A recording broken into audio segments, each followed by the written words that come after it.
Heating effect of current क्या होती है कि when an electric current is pass through the high resistance wire the and produce the heat, this is called the heating effect of current. अब heating effect कैसे कैसे calculate होती है?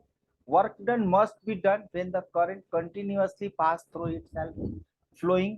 अगर किसी वायर से करंट पास हो रही है तो उसमें क्या होती है? वर्क डन होती है, पोटेंशियल। अगर किसी करंट से किसी कंडक्टर से वायर करंट पास हो रही है तो उसका कुछ पोटेंशियल डिफरेंस रहा होगा। तो आपने पढ़ा होगा ना, पावर इक्वल टू कितना हो जाता है?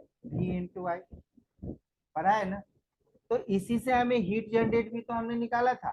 तो अगर कोई करंट किसी कंडक्टर से पास होती है, इट मींस क्या होती है? वर्क डन होती है। और this work done, the work done by the I current when flow through the conductor of resistance R for t time against the potential difference V, the amount of work done equal to कितना होता है?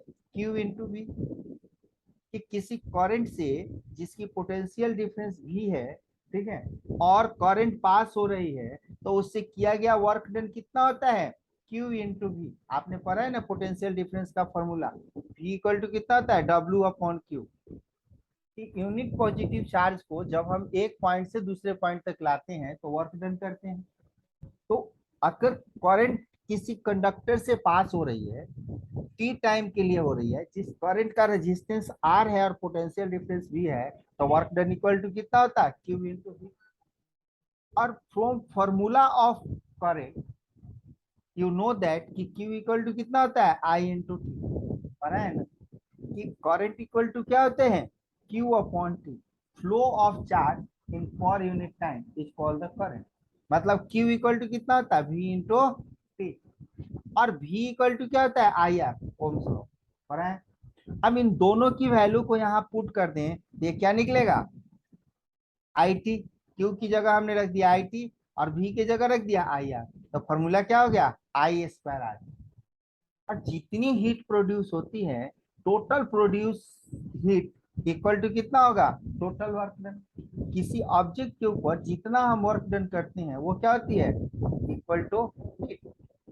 अगर ये fan rotate हो रहा है, ये क्या कर रहा है? वर्क कर रहा है। वर्क कर रहा है तो इससे हीट प्रोड्यूस हो रही है। तो H इक्वल टू कितना हो गया? I square R T.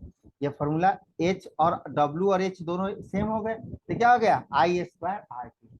और आई की अब यहां से हमें क्या पता चला? It is called the Joule's law of heat.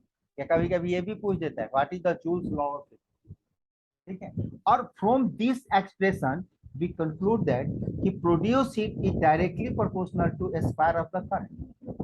Current जितना अधिक प्रोड्यूस होगा, करंट जितना अधिक हम फ्लो करेंगे, हीट उतना अधिक प्रोड्यूस। रेजिस्टेंस जितना अधिक होगी, हीट उतना ही अधिक होगी। जितने देर तक हम हीट को प्रोड्यूस करेंगे, करंट को फ्लो करेंगे, उतना अधिक क्या होगा? वर्क डन होगा और हीट प्रोड्यूस। मतलब produce heat is directly proportional to the flow of square of the flow of current, directly proportional to the resistance. High the resistance, high will be weak, and directly proportional to t, time के directly proportional. This is called the heating effect of the current, and this method is called the Joule's law of the heating effect.